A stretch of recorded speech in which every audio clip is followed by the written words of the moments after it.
అమెరికాలో ఏదో కుట్ర జరుగుతోంది అన్నటువంటి కాన్సెప్ట్ అయితే ఇప్పుడు తాజాగా తెర మీదకొచ్చింది. ఏంటంటే ఆహ్, ఏది 9/11 దాడుల తర్వాతన అప్పట్లో దాడుల తర్వాతన ఇప్పుడు మొన్న ఫైబర్ కేబుల్స్ కట్ అయినాయట అక్కడ. మిస్సిప్పి దగ్గర. లు ఏది లూసియానాలోని మిస్సిప్పి దగ్గరన ఫైబర్ కేబుల్స్ కట్ అయినాయట.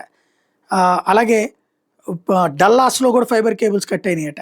ఎయిర్‌పోర్ట్ ప్రాంతాల్లో పెద్ద ప్రాబ్లమ్ వచ్చి మొన్న శుక్రవారం నాడు చివరికి ఫ్లైట్లు దిగడానికి ఇబ్బందులు ఎదురైనాయి. కమ్యూనికేషన్స్ లేకన నెట్ కేబుల్స్ ఇయన్నీ కట్ అయిపోయి ఫ్లైట్స్ డిలే అయినటువంటి పరిస్థితి ఉంది.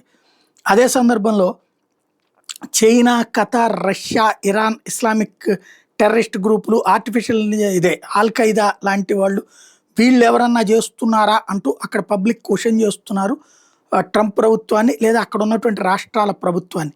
ఎమర్జెన్సీ రెస్పాన్స్ అన్నటువంటిది ప్రాబ్లం అయిపోతుంది. ఎలక్ట్రికల్ గ్రిడ్స్‌కి ట్రబుల్ వస్తున్నది. అలాగే ఏదైతే ఏమన్నా టెర్రరిస్ట్ అటాక్స్ కోసం ఇట్లాంటి స్కెచ్‌లు ఏమన్నా ఏస్తున్నారన్నటువంటి అనుమానాలు కూడా కొంతమంది నెటిజన్స్ వ్యక్తం చేస్తూ ఉన్నారు. ఓ పక్కన అమెరికా భారీ ఎత్తున యుద్ధ సైన్యాలన్నిటి మోహరించుకుంటూ వాళ్ళే యుద్ధానికి వెళ్తున్నారు అన్నటువంటి చర్చ జరుగుతున్నటువంటి వేళ జరుగుతున్న ఈ ప్రచారం కొత్త చర్చకి తావిచ్చింది.